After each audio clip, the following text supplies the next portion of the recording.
Welcome everyone to our Southwest Region Town Hall. This one is entitled our Employer Services. I am Darlene Lopez. I am the one-stop operator for Southwest New Mexico, and I want to thank you for your time and for being here with us today. We will go ahead and do introductions as we get into presentations for each of our presenters. So we'll be going through that here shortly. Those of the presenters that we have are representing Division of Vocational Rehab, our Adult and Dislocated Worker Program, Youth Services, Employment Services, Local Veteran Employment Services, and our National Farm Worker programs.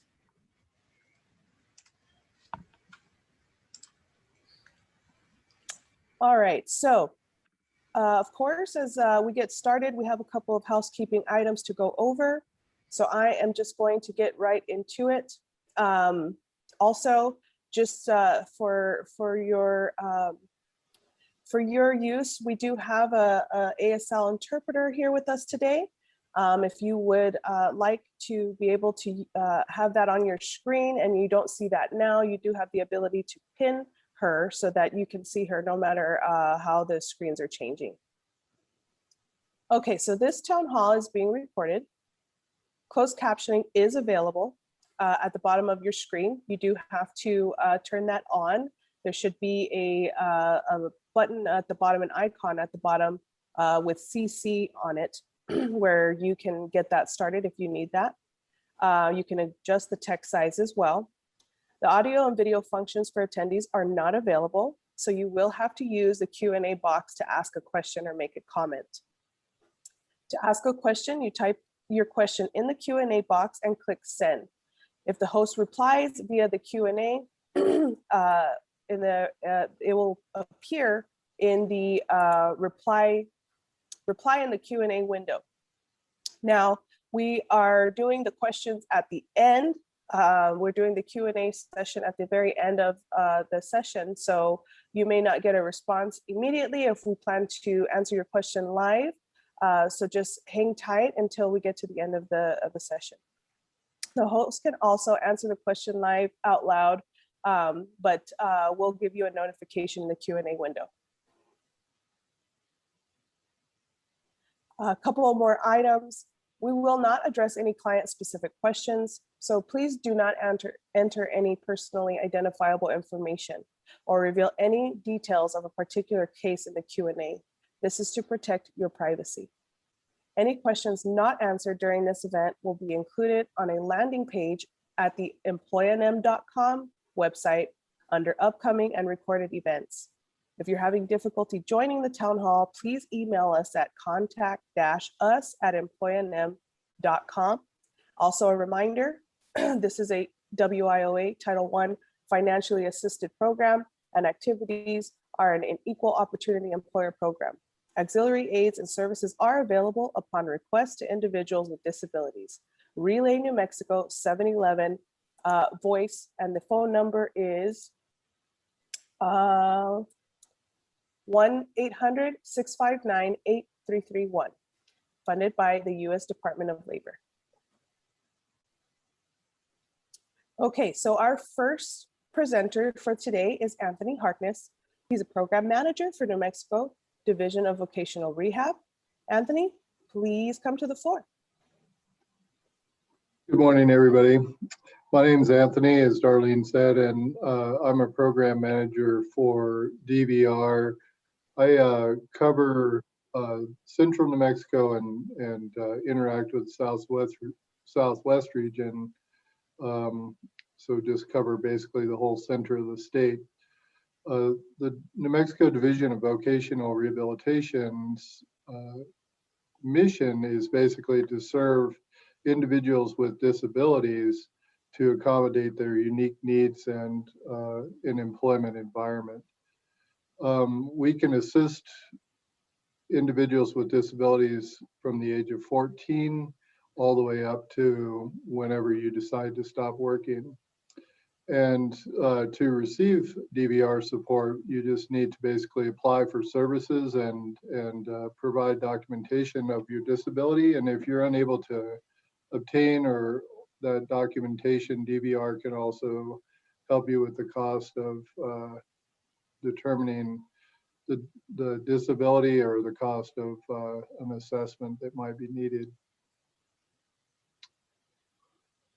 New Mexico DVR supports providing qualified candidates with employment supports that might be needed. And employment supports might look like just assistance with seeking employment, the development and the creation of a resume, perhaps even opportunities like work experience opportunities to establish a good base of references. If particularly with the younger folks, we find that they don't really have any references or work history to rely on.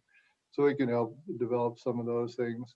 Providing guidance, direction, and resources about disability-related questions. We don't directly assist with the application of Social Security benefits, but we can provide the documentation that we've obtained in that process. So if individuals choose to continue with a Social Security claim, they might have the documentation to do that from us. And then just partnering with our communities and the employers in those communities to just have a relational interaction with those employers so we can better serve those individuals that come into our offices. The benefits of hiring people with disabilities are that people with disabilities are more reliable, dedicated, and have a higher overall job retention rate. It increases the diversity in the workplace, which some of the research that I've read, it also, with the increase of that diversity in the workplace, it also makes the workplace a much more creative environment and expands the talent pools and customer markets. Employees with disabilities have less work-related accidents, and people with disabilities tend to score average or above on their evaluations, so they work harder, right? And there are tax incentives such as the WOTC, Work Opportunity Tax Credit, that some employers might be able to access for hiring individuals with disabilities. And overall, employing individuals with disabilities has been shown to increase profitability. Companies with an inclusion initiative, more and more companies are focusing on inclusion here, and there are several examples below. Federal and state government agencies typically have initiatives to hire individuals. DVR can also provide what we call a Schedule A letter for federal employment. So which gives individuals an advantage in the employment process with federal government. And we're also directly involved with some of the city governments, because oftentimes the city governments will have an inclusion policy, but they also have barriers to those inclusions. A lot of our clients aren't able to obtain, like, say, a driver's license. And a driver's license for typical state employment or government employment is typically mandatory. They won't accept an ID, but a lot of our clients don't drive and they don't have a driver's license. So we can network with state and federal governments to address that barrier too, just to get you at least in the door, right? Walgreens, Walmart, Amazon, IBM, Procter & Gamble, Best Buy, CVS, Lowe's, Wells Fargo, Lockheed Martin, and the list goes on. And what we're looking at now currently, which has been more lucrative for us, is the nonprofit world and getting into nonprofit agencies. We've found them to be more accommodating, actually, than some of the larger employers. Guidance on accommodations. We can provide support and guidance to an employer for both current and potential employees with disabilities. The caveat there is one of the questions that comes up oftentimes is, will DVR provide services for an employer? And the answer to that question is no. But what we will do is provide accommodations needed to an individual who is a DVR client for that employment placement. So the individual that needs an accommodation would have to be a DVR client prior to those accommodations being put in place. The accommodations can be in the form of direct monetary support to the employee to obtain specific equipment. That's kind of what I was just talking about there. 95% of accommodations do not have a cost. Oftentimes it's just, needing to stand up more frequently or be able to take a walk, and move, there throughout the day. Just different interventions or accommodations that are cost free, but aren't really standard perspectives of an employer. So if you need to stand up and walk around every 5 minutes, typically if the employer is not familiar with that as an accommodation that's needed, they may question that behavior. Accommodations are individualized and based on the specific needs of the employee. The accommodation development process is definitely interactive between DVR and other agencies and the individual.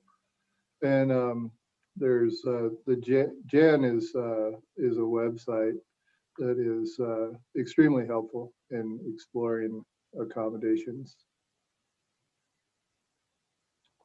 And additional resources.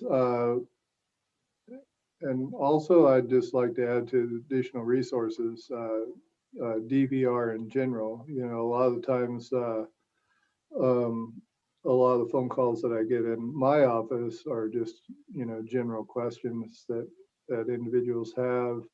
So we are also a source of just trying to help guide you through the process, particularly if you're struggling or, just find yourself newly disabled or injured, different things like that. You can always call the local DVR office. We are statewide.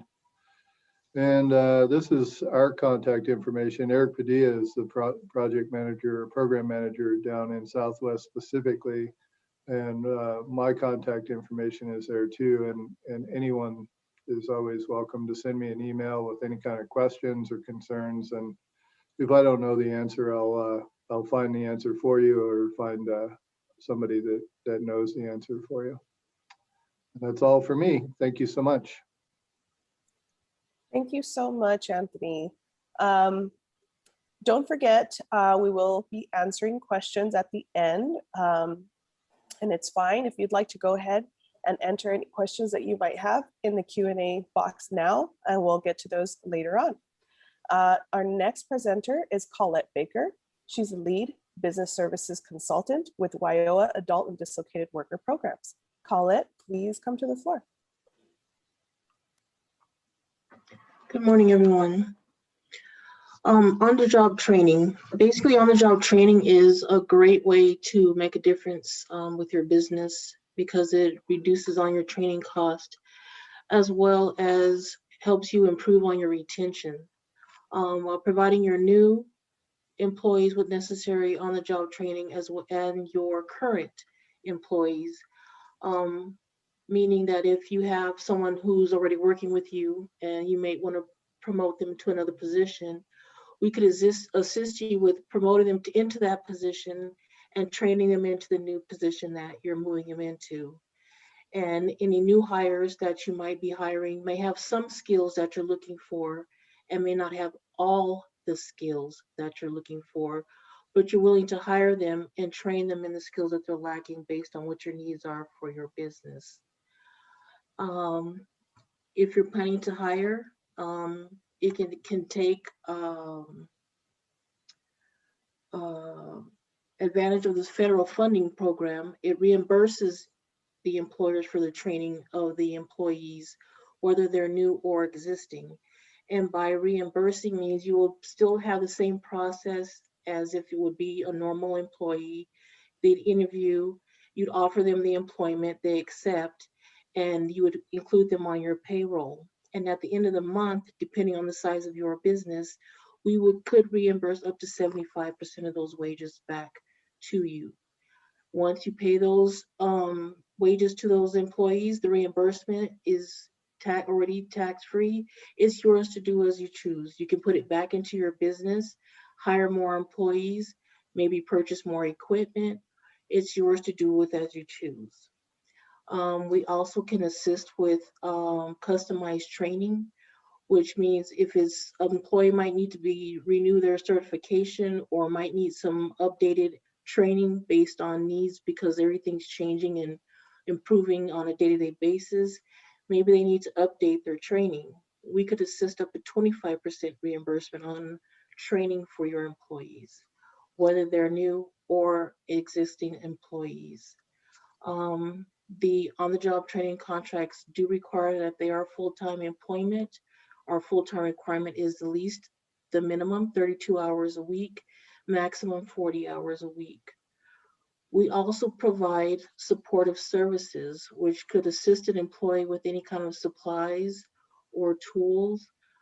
Say if they're working in the medical field, even if they need assistance with scrubs, anything like that, we could assist them as long as it's something that they need to perform their job duties. Tools they may need if they're in construction, anything like that. Sometimes, depending on what it is, we can also assist with certification and test fees. It just depends on what that certification is, and then again, if it's a requirement for them to be able to keep their position. And transitional jobs. This is actually one of our newest programs we started this past year, and the transitional job is to provide assistance with those people who might have a little bit more difficult time finding employment. They're geared toward maybe our senior population, our WOTC or felon population. It's basically free to you. We pay 100% of those wages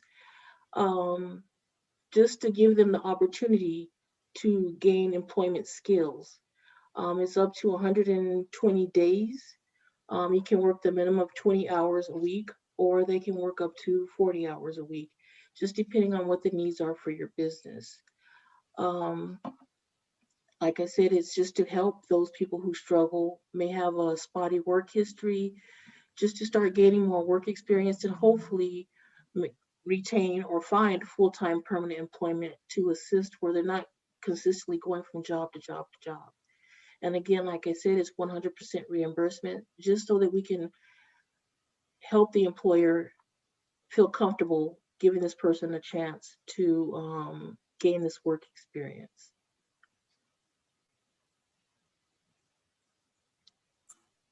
Thank you so much, Collette. That's excellent information. Employers, organizations, please remember, if you have any additional questions on the adult and dislocated worker programs that are available, please drop those questions either in the Q&A or the chat, and we'll be answering some questions at the end. Our next presenter is Vanessa Gomez. She is the WIOA Youth Business Practitioner. Vanessa, please come to the floor. Good morning, everyone. I'm Vanessa Gomez. I'm the business practitioner for 7 counties out here in southwestern New Mexico. So what is WIOA Youth Services? So we're under the Title I of the Workforce Innovation Act. We deliver youth services at a comprehensive array of services focusing on out-of-school youth and in-school youth with one or more barriers to employment, to prepare them for post-secondary education and employment. We attain educational and skills training credential and secure employment with career promotional opportunities. So who qualifies for WIOA Youth Services? Any youth out of school between the ages of 16 to 24, not attending any school, or is a high school dropout, a youth within the age of a compulsory school attendance, but has not attended school for at least the most recent complete school year, a recipient of a high school diploma or equivalent who is low income or is basic skills deficient, and an English language learner, an offender a homeless individual or youth, a runaway, an individual in foster care who has aged out of the foster care system and is 16 years of age, an individual who is pregnant or parenting, an individual with a disability, and a low-income individual who requires additional assistance to enter or complete an educational program to secure employment.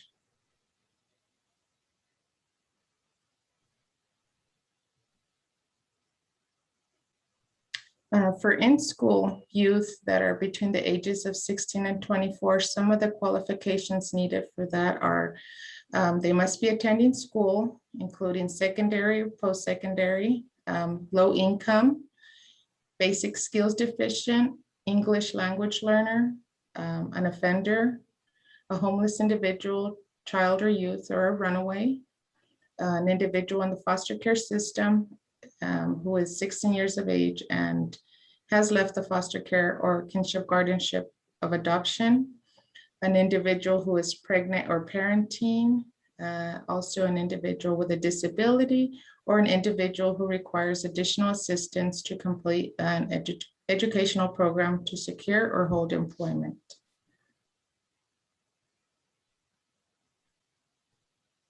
So the WIOA Youth Program works off of 14 youth elements that we provide the participants when they're enrolled.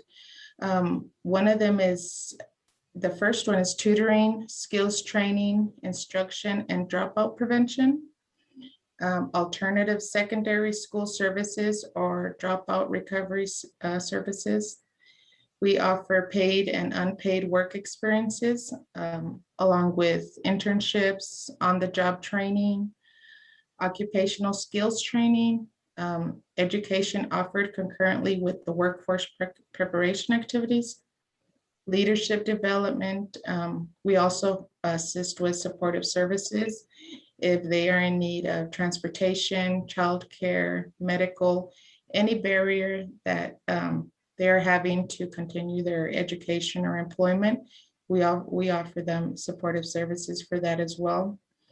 Adult mentoring, follow-up services. We give them follow-up services up to a year after they have gone out of our program, so up to 1 year. Comprehensive guidance and counseling, financial literacy, entrepreneurial skills.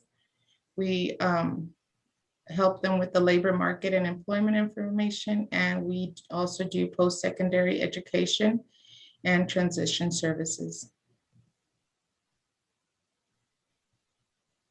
So in addition to the WIOA Youth Services, we also do individualized assessments. We provide them with case management, family support and engagement, and navigation to community resources. And some of the documents that are needed when they enroll in the program are Social Security card, state ID or a driver's license, birth certificate, proof of income, selective services if they are male of 18 and above, and a school withdrawal form if they are out of school and looking to obtain their GED or high school diploma again.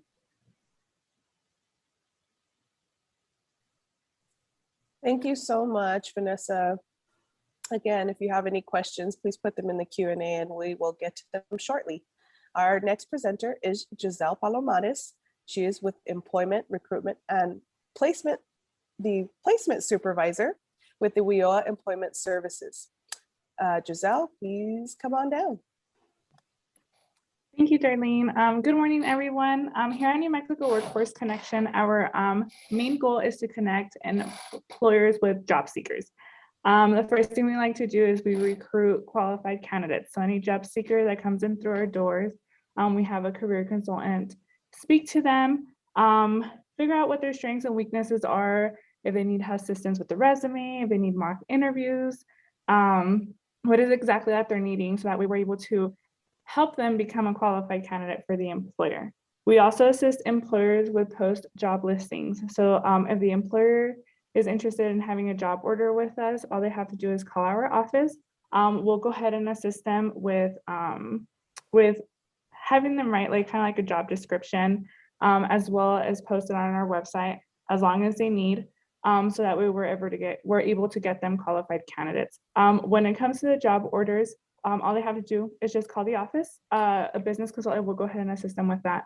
The job orders are on hold for the first 24 hours due to priority of service for veterans. So within those 24 hours, only veterans are able to apply. After the 24 hours, anybody else is able to apply for that job position on our website. When it comes to pre-screening applicants, it's kind of like pretty much recruiting the qualified candidate. We speak to them, we see what are their skills, what is their experience, where have they worked before, what are they interested in? And then we kind of break it down for them and bring out the job orders that we have and see which ones they would be interested into applying for. And then we go ahead and make that connection with the employer. We contact the employer, let them know, hey, I have a candidate here. If you're interested in applying, if you're interested in interviewing the job seeker. And that's how we usually make our connections when it comes with the employer and the job seeker. So that way we can place them in a position that they're interested in. We administer job and skills assessments. So we can help employers, like right now we have assist dispatch with typing tests. So any skill assessments that they're needing coming to like business writing, language, mathematics, typing tests, we can go ahead and assist with that as well. Our big thing right now is we are also assisting with organizing hiring events. So we have, during this past year in 2020, in the beginning of 2021, due to COVID, we couldn't do regular job fairs. So we went to virtual recruiting events. So we reached out to employers who needed assistance to promote their jobs that they had available. So we would go ahead and do a virtual recruiting event via Zoom. We'll go ahead and promote it on social media. We would also put it out on Hot Jobs, which is another initiative that we have. And we will assist with having the event with the employer. They would just give a description of what they were about, what positions they were hiring for, what benefits they had to offer. And everything was virtual. It was kind of like how we're doing the town hall now. And right now we're working on having in-person job fairs. So we can assist any employer with that service as well. Hot Jobs is also another initiative. What we do there is we have, it's a weekly segment that we record and we share it on YouTube, Employ&M, and Facebook. We just promote all the employers that are interested in promoting their jobs that they want people to apply right away. We go ahead and put them out there for all of the Southwestern region counties. So if any employer is interested in that, just reach out to us and we can go ahead and advertise them on our Hot Jobs. And last but not least, we have All Hands. With All Hands is our business consultant, Susie Gonzalez. She's the one in charge of that. She will go ahead if you need a job posting right away and you don't want that 24-hour hold. It will go straight to Susie and she'll go ahead and release that job order right away on our website so anyone can apply for it. It just depends on how much you really need it to be out there. Other than that, for any of the services that you are needing, depending on recruitment services, please feel free to reach out to Las Cruces Workforce Connection Office so we can go ahead and assist you.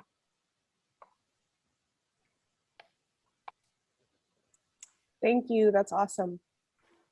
Again, enter any questions you have in the Q&A and we'll be getting to them here in just a few. Our next presenter is Pedro or Pete Carreras.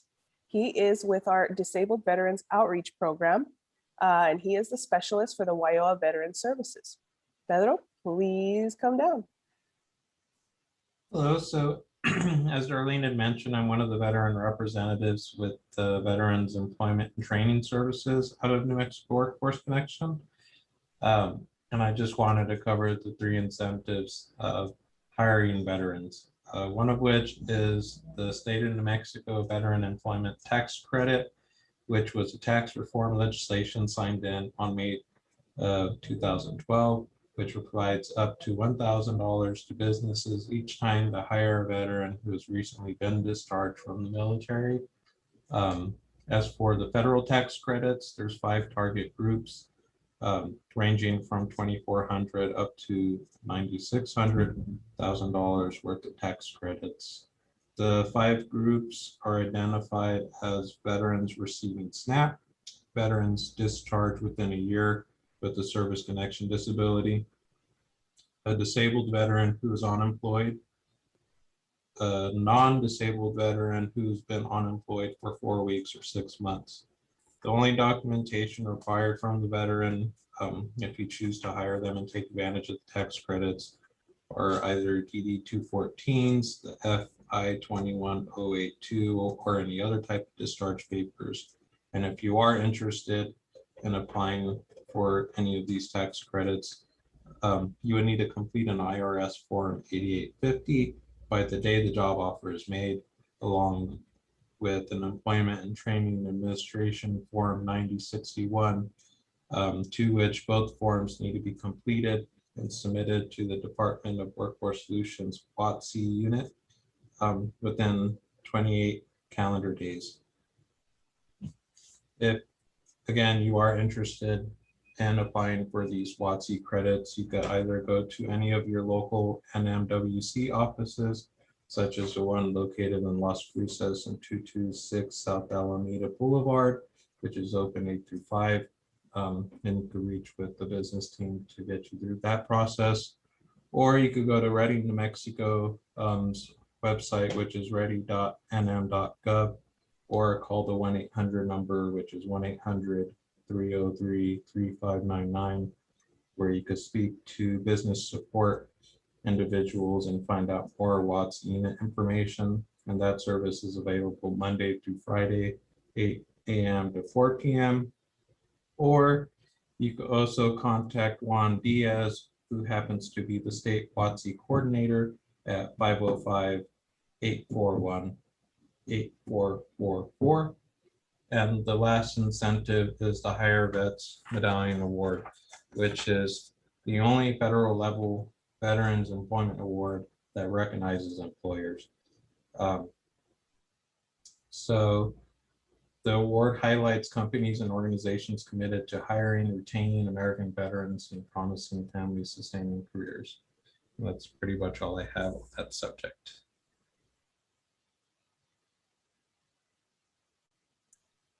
Thank you so much. Those are awesome opportunities. Again, please put any questions you might have for Pete in the Q&A, and we will get to them shortly. Our next presenter is Victor Cabrera. He is with the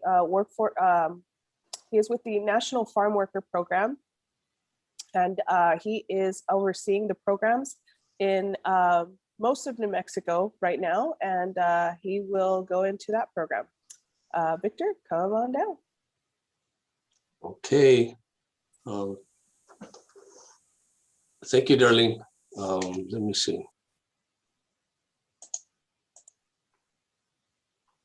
Hold on here.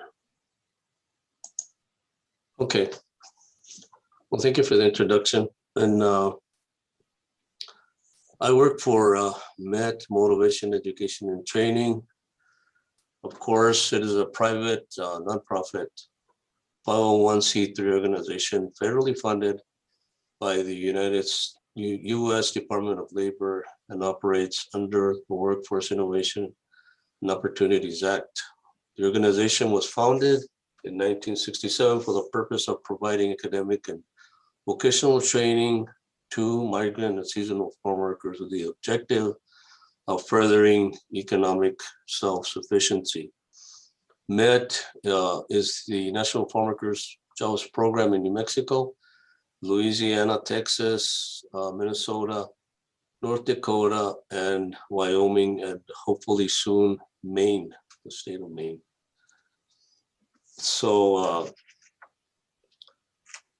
NFJP, under the umbrella of NFJP, as you can see here, we have classroom training, we have work experience, on-the-job training, the REOs, which is we supportive services where we can give them food, clothes. We also deal with upgrades within the field worker area, and of course, onion sheds, chili plants. Classroom training has to do with students, or not just necessarily students, but anybody who wants to go to an educational institution. And we fund, we pay the participants hourly pay for every hour that they go to school or they're online. Through the classroom training, we can also deal with the CDL license, and we'll pay for everything in the CDL program. We'll pay for their license, medical exam, all the classroom training, as well as the driving. And so that can go up to $3,000 or $5,000, and we'll cover all that. Of course, the work experience. I've heard a lot of you talk about the work experience and OJTs. Work experience, we pay direct and to the participant, and we take care of everything. So if the person would need tools for the job, we can provide the tools. We also take care of the workman's comp. With the work experience, we generally have the upgrade and to supervisors out in the field, crew leaders, or maybe someone needs forklift training, even tractor training. Nowadays, you have the GPSs on these tractors. So all these programs that I have are, of course, training programs, and we provide all that training money to the farmers, and we can do that as well in the city. We do work with 6th grade level education for these farm workers, these seasonal workers, but their children are always available. I work with the migrant program at NMSU.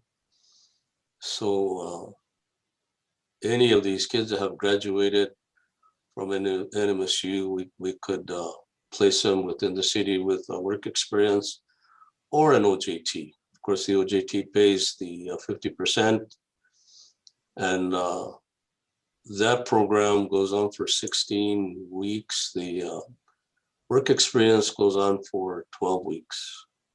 So you have the ability to train that person as to how you need that person trained. And I think that's a win-win situation. You can't go wrong with that. Of course, like I mentioned, the supportive services, we can buy food, we can buy clothes, we can buy tools, up to $200 worth of tools if needed for OJTs and the work experience program. Like I mentioned, the upgrades, of course, they can be within the onion sheds, the chili plants, out on the fields. So, we have the ability also to train them as office workers that the onion sheds or chili plants may need. So can we go to the next slide? Okay. Within the farm worker training program, we also have heat stress training, the worker protection standard, which is pesticide training. We have the LEAVE program, which is the limited exposure around families, which is the pesticide exposure in pregnancy. We also have the José Aprende sobre las pesticidas, and we do this training in elementary schools to make everybody aware of pesticides and how bad they can affect your body and your family. So as well as the heat stress training, make sure you have plenty of water, drink plenty of water, and so on. But these are the trainings that we also provide for AFOP, which is Association of Farm Workers Opportunity Programs. That is based in Washington, D.C. So here are some of the qualifications and requirements to be in our program. You have to have the proper documentation, which should start with the permanent residency card. Of course, we need a valid ID, passport, driver's license, Social Security, cards that it would include spouses and dependents, birth certificates for spouse and dependents as well. Now NFJP is requiring the marriage certificate.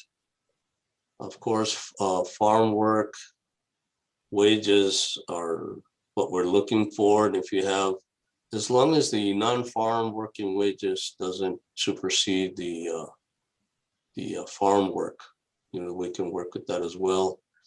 We need the 12 to 24 months. We look for the 12 months for last year's W-2 form, and it's way easier to qualify somebody with W-2 for last year.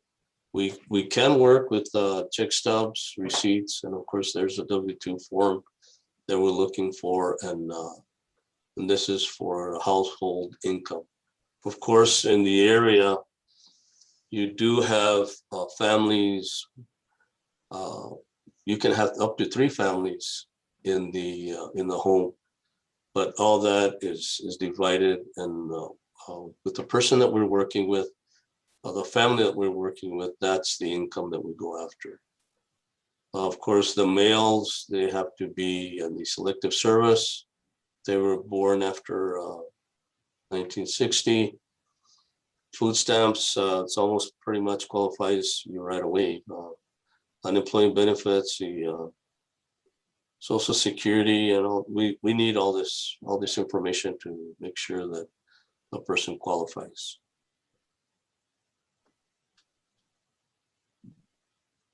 No, we are New Mexico. I'm here at the New Mexico Workforce Connection as well. We're one of the partners.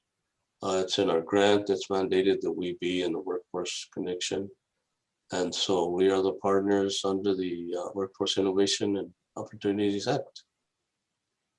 So if you have any questions,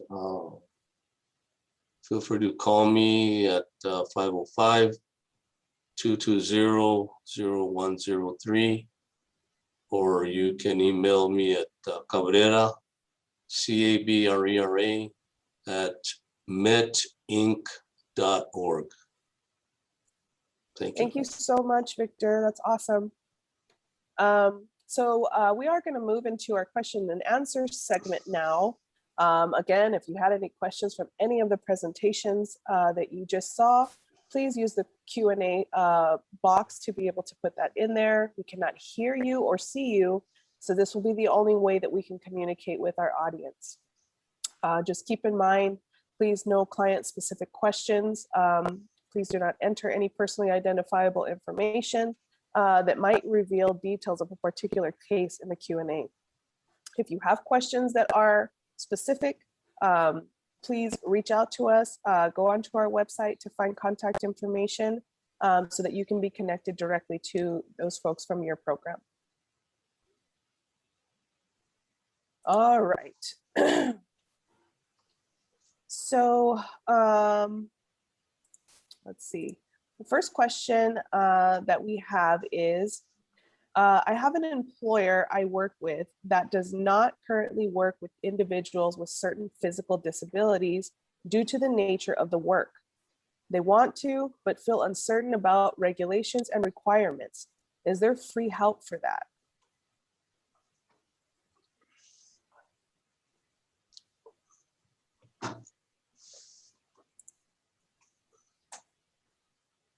Do we have our, let's see, Anthony with DVR? Would you be able to answer that question for us? Yeah, for sure. Can you do it one more time?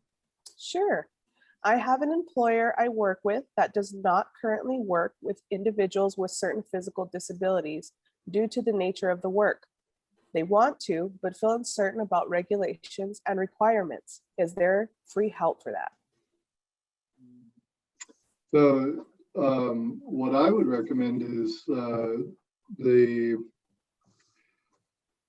I think we would have to probably start with the client and then just find like a client that might be appropriate for that placement.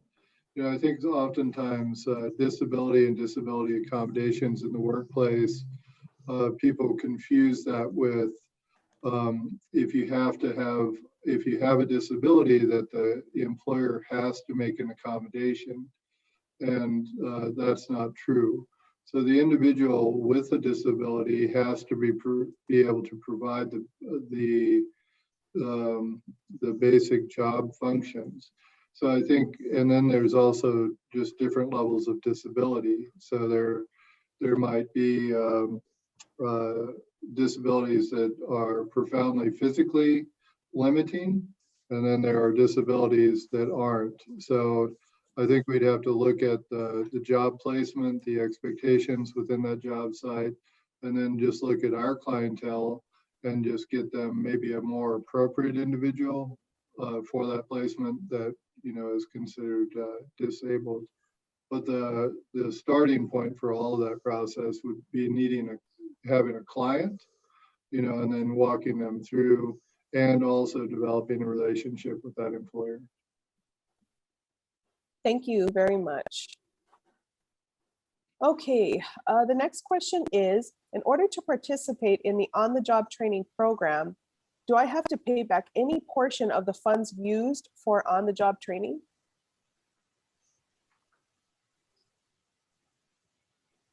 And the answer to that would be no, as long as it hasn't been deemed fraudulent on the employer's part. So as long as it's everything's honest and there hasn't been any confirmation or proven fraudulent on the employer's case, the funds do not have to be paid back. Awesome, thank you. The next question is, who has to cover the liability or workers' comp if we were to take on a youth for work experience? So depending if they're doing a work experience or an on-the-job training with work experience, we would cover that on our end. We provide workers' comp for the youth. And if they are doing an on-the-job training, the employer would provide that. Awesome, thank you for that clarification. The next question is, I have had a lot of people apply for my positions and then not answer the phone or say they can't take the job right now. I think they may be only applying to meet the requirements for unemployment and the work search. What can I do about this?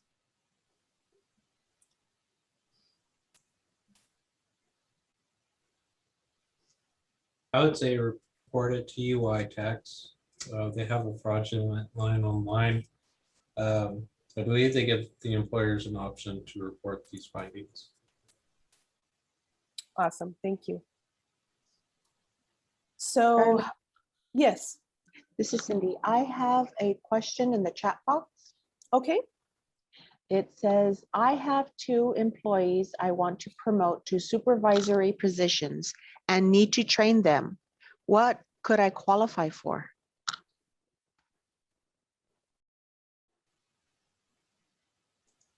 You could qualify for the on-the-job training program. I believe the information to reach out to me is in the PowerPoint, but I can also give you my cell phone number. That is 575-571-2385. You can call me and I can give you more information and find out exactly what it is you're needing. And this is Collette Baker. And of course, if they're coming from agriculture, then, you know, I could assist you with that as well. And OJT is, nothing is, you don't have to pay anything back, whether it's work experience or the OJT. And DVR as well. So like if a client needed additional training to get a promotion and they were a DVR client, we can also provide that support for the training cost. Wonderful. Thank you all. Okay, so the next question is, I had a staff member request a new reading device to help her do her job because of her disability. How do I get help paying for that?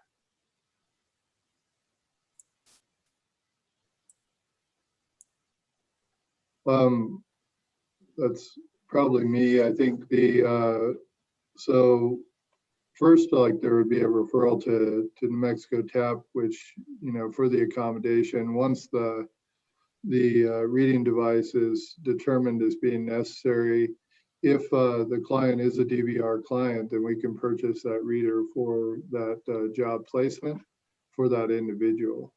So there again, too, we're getting into the nuance that I was talking about earlier. We're not going to provide that service directly for the employer, and we couldn't reimburse the employer for that purchase, but we can provide that purchase for the individual if they are a DVR client. Thank you. The next question is, what is the process for getting a new staff in the on-the-job training program? How long does it take?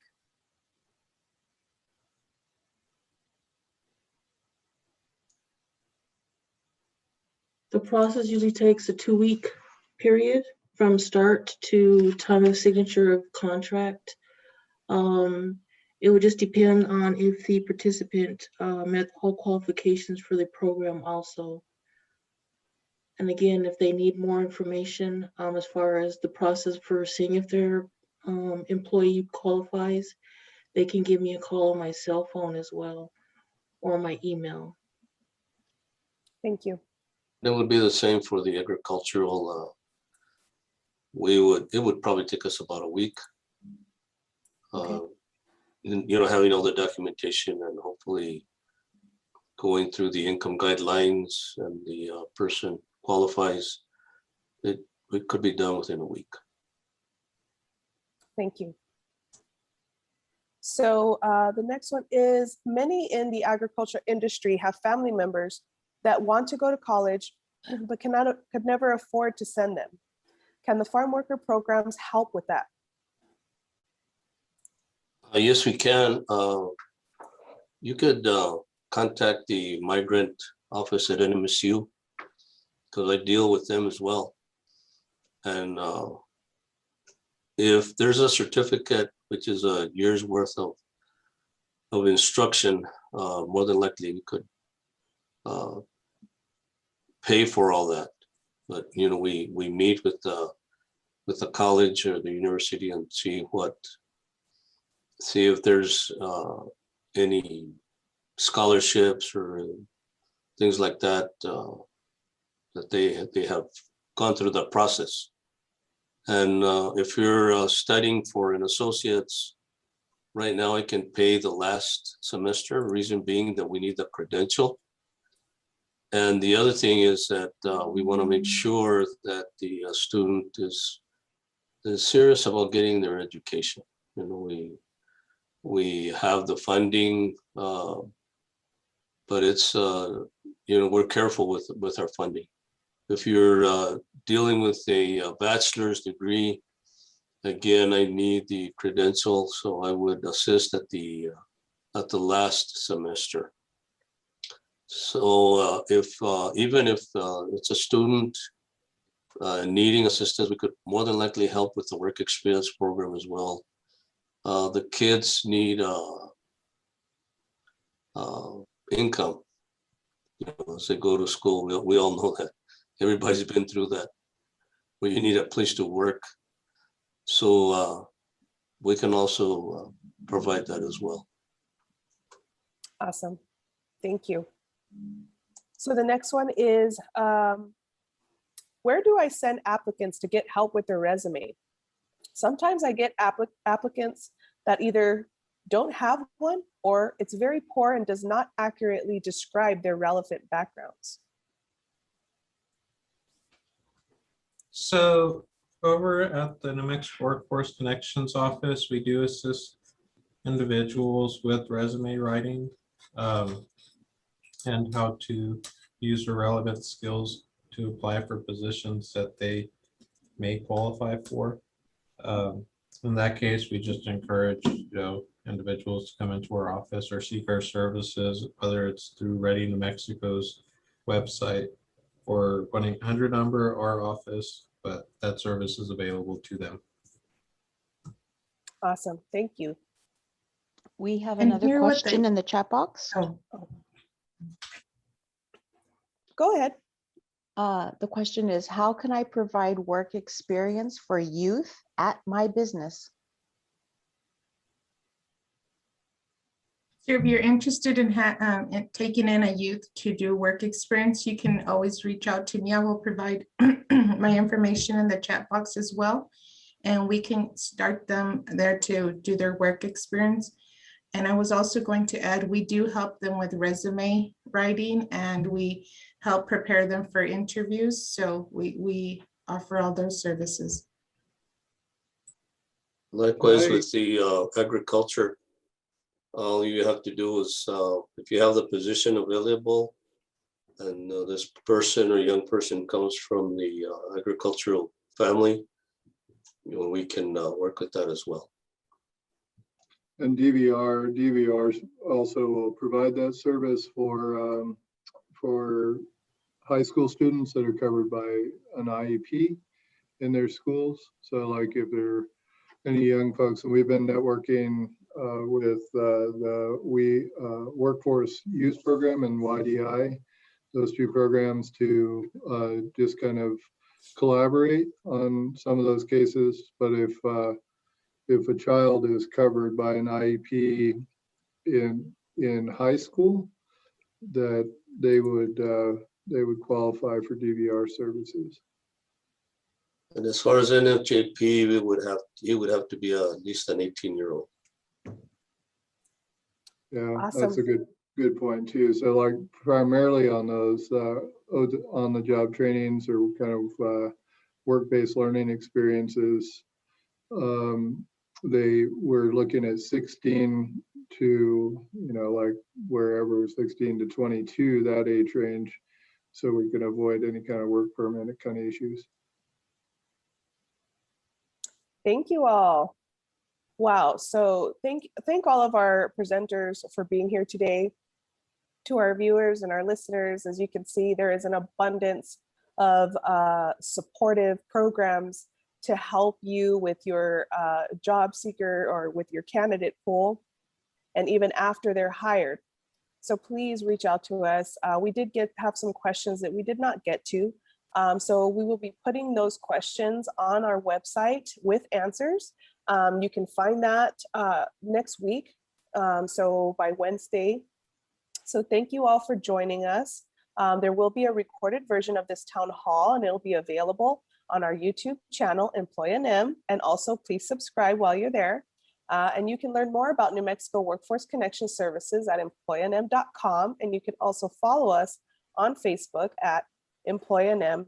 And I just wanted to take a few seconds to put a small plug in there for another program that came out recently from the Department of Labor to provide OSHA training for infectious disease.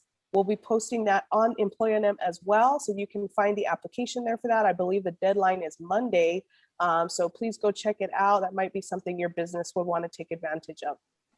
Thank you all so much. Thank you to our panelists, and please come and visit us either at our centers or on the website for more information.